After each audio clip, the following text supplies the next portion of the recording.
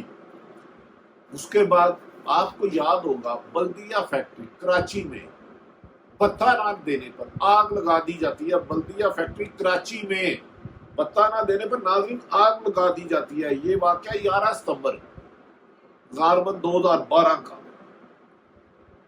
Sorry 12 مئی 2007 12 مئی 2007 کا، جس میں بتہ نہ دینے پر انسانوں کو فیکٹری میں تالے لگا کر ایلفی ڈال کر زندہ جلا کے راکھ کر دیا جاتا۔ 50 انکوائریاں JIT رپورٹ بنی، لیکن کسی ایک ملزم کو سزا نہیں ملی۔ یہ وطن عزیز کا پاکستان ہے جہاں آپ کے لوگوں پر ظلم ہوتا ہے۔ اور اس کے بعد آ جاتے ہیں ناظرین، ثانیہ ماڈل ٹاؤن کی طرف آ جاتا ہوں میں۔ آپ کو 17 جون 2014 طاہر القادری کے گھر احتجاج ہو رہا ہوتا ہے۔ وزیر اعلیٰ شہباز شریف ہوتے ہیں، وزیر اعظم نواز شریف ہوتے ہیں، انہوں نے احتجاج کرنے کے لیے جاتا ہے۔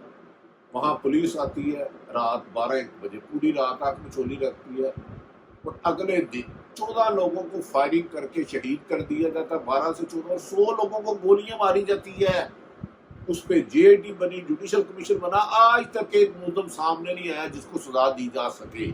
اس پاکستان کے مافیا میں کوئی ایسا واقعہ نہیں جس میں کسی طاقتور کو سزا دی جا سکے۔ بدقسمتی دیکھے جب نواز شریف آصف علی زرداری پر اربوں روپے کے کرپشن پر لگ گئے، سرے محل، میوے فلیٹ، فیس اکاؤنٹ، لیکن ہر ایک کی انکوائریاں ہوئی، سرکاری خزانے سے JIT بنی، کمیشن بنے، لیکن ملک کا اربوں روپیہ ٹیکس پیئر کا ان کی تحقیقات پہ لگ گیا، لیکن اصل ملزم نہیں پکڑا گیا۔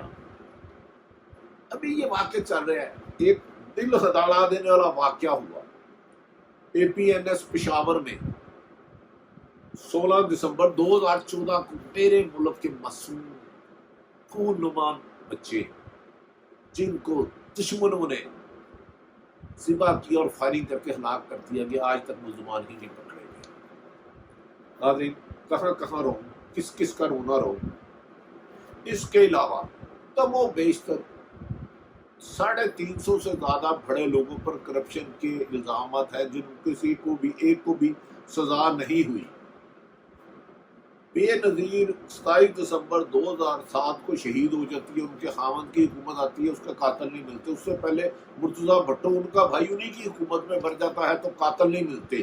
یہ قاتل کتنے خوفناک درندے ہیں، سلیمانی ٹوپیاں ڈال کے وارداتیں کرتے ہیں۔ اس ملک میں جعل سازی، قتل کرنا، دوسروں کی دولت خطیانہ، سرکاری بینکوں کا پیسہ لوٹنا، عوام کا پیسے لوٹنے والا کوئی طاقتور قانون میں نہیں آتا۔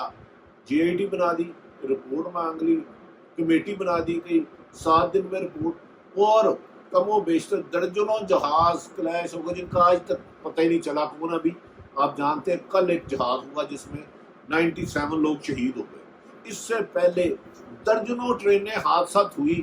ہمیشہ کہا کمیٹی بنا دی گئی، سب کو چھوڑیں گے نہیں، لیکن کوئی ایک ٹرین کے حادثے کا ملزم کسی کو ٹھہرایا نہیں گیا۔ سزائے دینا تو دور کے درکنار، کسی کو ذمہ دار نہیں ٹھہرایا گیا کہ یہ عوام بے گناہ انسانوں کے قتل ہونے کی وجوہات ہے۔